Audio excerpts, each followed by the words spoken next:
comment le journaliste David Pujadas fait passer le kidnapping de civils palestiniens pour des soldats du Hamas. L'armée d'occupation israélienne a publié plusieurs images montrant des hommes palestiniens quasiment nus et déportés dans des bases militaires. Sur LCI, David Pujadas relaye la propagande de l'occupation israélienne en affirmant qu'il s'agit de plusieurs soldats du Hamas ayant fait reddition. Il s'agit de la reddition, puisqu'on parle du Hamas, de dizaines de miliciens du Hamas.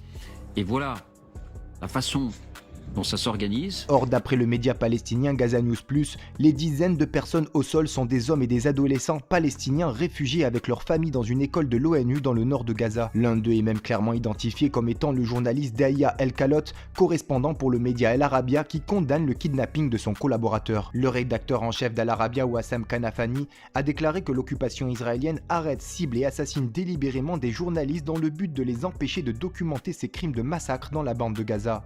L'idée, c'est de déstabiliser ces combattants qui viennent d'être attrapés.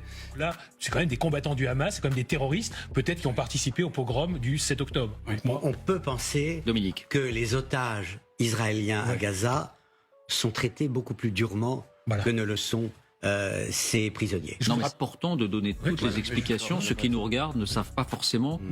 Une propagande de l'occupation israélienne relayée sans aucune vérification par de nombreux journalistes français qui posent question.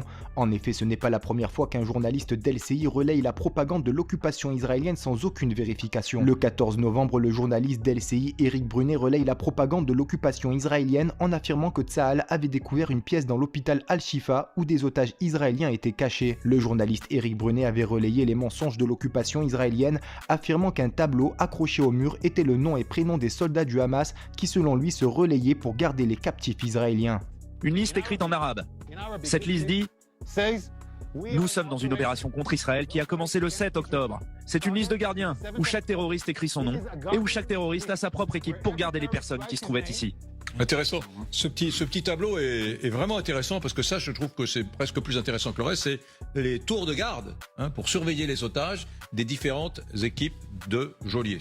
Passage très organisé avec le nom, avec le nom stabilo-bossé des geôliers de ces otages israéliens. Or, après vérification, le tableau en question n'était qu'un simple calendrier avec pour inscription les jours de la semaine. Cette liste, là, qui a fait l'objet de beaucoup d'attention. Vous savez ce qui est écrit sur cette liste ? Non, alors lui, il nous dit que c'est les noms des types qui... Voilà, et c'est les noms de la semaine. Donc à moins que les terroristes se fassent appeler lundi, mardi, mercredi, jeudi, vendredi, etc. Et vous, pensez-vous que certains journalistes français se font le relais volontaire de la propagande de l'occupation israélienne ? Donnez-nous votre avis en commentaire. En attendant, rejoignez-nous, soutenez l'information Break News.